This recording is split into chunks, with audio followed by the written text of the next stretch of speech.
Hey, this is John Carlos, and I'm here with a look at the Sideshow Collectibles Exclusive version of the R2-D2 1/6 scale figure.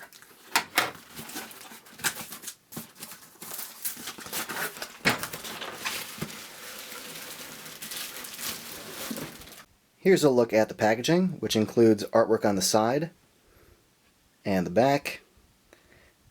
And it also opens up, which I'll show you right now. There's a little magnetic thing right here.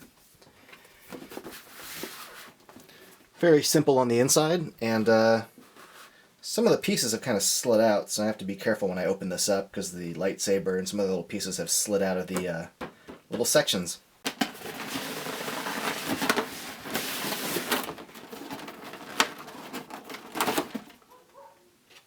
Now, before we get into all the accessories and the doodads and the what's-its, I just want to go over with you guys the actual figure itself, which I think turned out great. I mean, the overall shape of him is well done. The sculpt, the paint, I mean, they did a good job achieving R2-D2 in this scale, and I think just by looking at him, he looks perfect.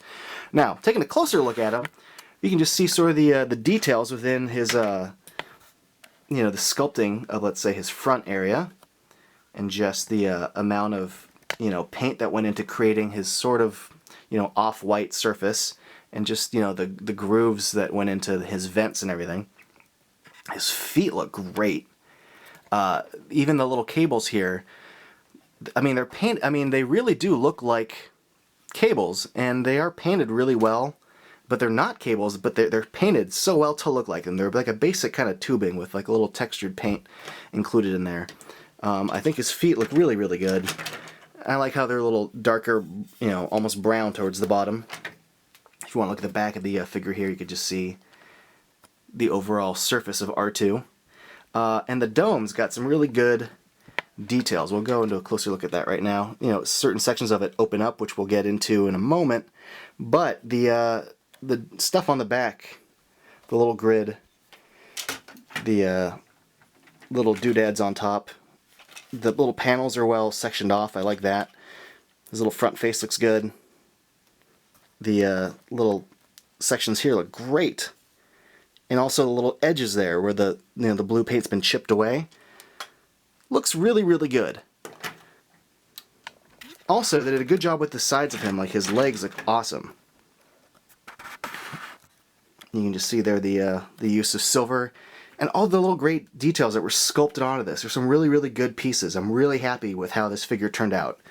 Now, let's go into how you make his head light up, because not only does his head rotate here, but if you grab the base of his head, you can twist this section off. And then underneath there, you flip this switch to on. Then there's these two little slots that you line up with the R2 head, and then you just twist a little bit, lock it into place. And then what's great is there's this little touch-sensitive panel right here. When you just touch that, things light up. There's two settings it goes on. You touch it again, and the little projector turns on. Touch it the third time, it all turns off. But when you touch it, you not only get the front section, but you also get the back area and that animated panel. Man, that looks good. Here's a closer look at it. The only thing I recommend is you have to be careful when you're actually touching the dome, because it's very easy for you to just be touching it and keep turning it on and off by accident. Another fun element to the figure is that he has this little middle leg, which is spring-loaded. That's how you bring it down. It just sort of locks into place, and then you can push past that lock and click it back in. The articulation on that's pretty strong too, including his back legs. I like that none of these joints are stiff. They all move exactly how you'd want them to. And I like that they actually have wheels on them, so you can, push them around. Now there's another little feature on here that's really, really cool. In the film, sometimes R2-D2's legs switch from one side to the other. That's because when they were filming the movie, sometimes they didn't have proper continuity, and his little arms or his legs, whatever you want to call them, would get switched when they were assembling him. So what's cool is that Sideshow has included removable shoulder sections. So you can pick whichever version of R2 you want. The fact they're including a continuity error as a detail in the figure that you can choose is really awesome on Sideshow's part. So here's all the accessories that R2 comes with. He comes with a lightsaber, and that's got a little magnetic section built into the back. All the little panels on R2 are magnetic, so you use that lightsaber to open up all his little doors and hatches. He also has these 3 sections that make up his serving tray for when he's on Jabba's sail barge, and this articulated piece connects to the top of his head. There's also 7 drinks that connect to the tray. Also, the articulated arm, like, I'm not kidding when I say it's articulated, it's got different little joints in it, including this little doodad there. I think there's some really good detail going on here. Speaking of detail, there's all his different arms. These bottom 3 are exclusive to this set. The top 3 are the ones that are included with all the R2s. Also included is his restraining bolt. There's also the magnetic Leia. Not magnetic, holographic Leia. And man, I like the fact that she's even got her little hood sculpted and draped over her head. It's a really nice little detail they included that. And all these little pieces are all really cool looking. I especially like the buzzsaw just because it's the only one that actually looks different on both sides of it. The rest of them are all kind of the same. But this one's got really, really good detail. I like the little red paint. Here's just a quick closer look at the other ones. I like the little grip hand claw. And lastly, I just want to show you guys the Obi-Wan Kenobi's little coffee table. What's cool about this is it's got a little battery on the bottom.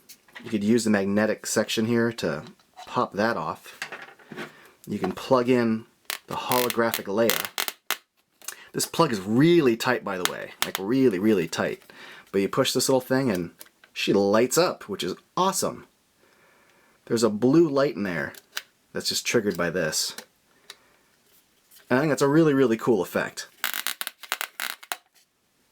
So here I'm just going to show you how you open up this little side panel and attach one of the arms.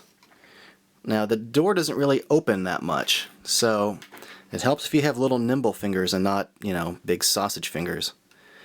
But then you just slide whatever attachment you want into that little rod like so, and it does pivot, up and down and slide along that pole in there, which is cool that it actually has like a little slidey feature and can retract easily when you're not using it.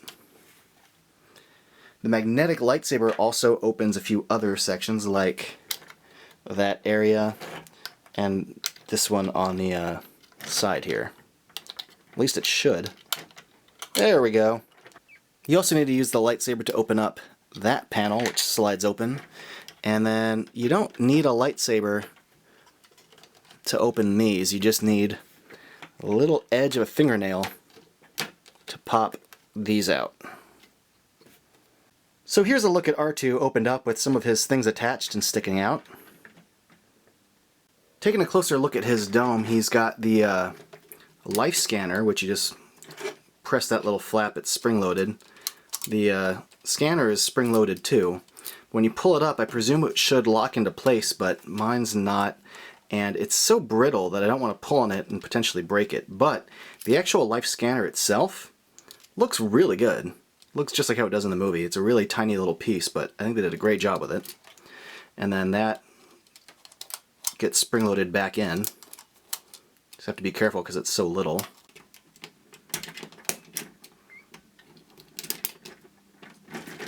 And over here, you've got the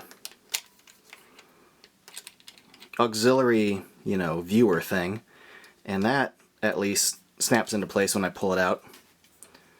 And this looks great too. I'm really happy with how this one turned out. And at the front of his dome, he's got this little section that slides open to put Luke's lightsaber in. The lightsaber does kind of fit in that little hole there, but this thing is spring-loaded, so it's really hard for it to stay open, and once you get the lightsaber in, it's a pain in the ass to get out because there's very little finger room in there and this section keeps sliding closed. So I'm not going to put the lightsaber in because it took me a few minutes to try to shake it out, but there you go.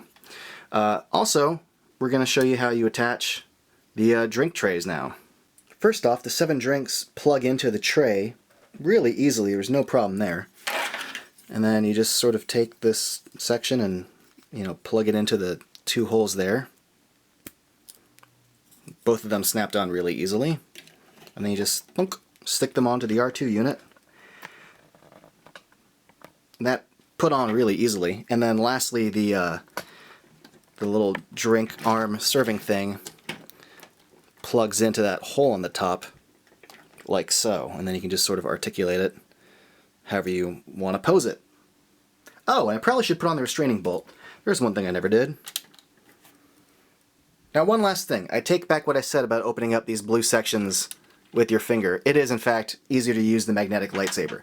Now, this R2 figure retails for $149, which is pretty cheap compared to like Hot Toys prices, and even other 1/6 scale figures. But it might seem expensive for such a small 1/6 figure like R2. But considering all the accessories you're getting with this, I think $149 is a really great price for all this stuff. It's got great sculpt. Perfect paint. I mean, the R2 paint on this is fantastic. The articulation's really strong for R2 figure. Even the little pivoting circular things right here, like that little knob thing. All the articulation on it, really strong. It's a great sculpt, and all these accessories that it comes with are really cool. Like, if you're an R2 fan, I think you're gonna like lose your mind over this, because it does everything, including this accessory, which is a really nice touch to have the projection hologram Leia to sort of, you know, make a little playset diorama, if you will, to recreate that moment. But, you know, growing up as a kid with all the Kenner R2 figures where the figure would just do one thing, like, hey, the buzzsaw comes out, and then later you get one that lights up, and then later you get one that has a grip claw. To have an R2 figure that literally does everything that it does in the movie is awesome. I love that. This is like the R2 figure I've wanted my whole life. Thanks for watching.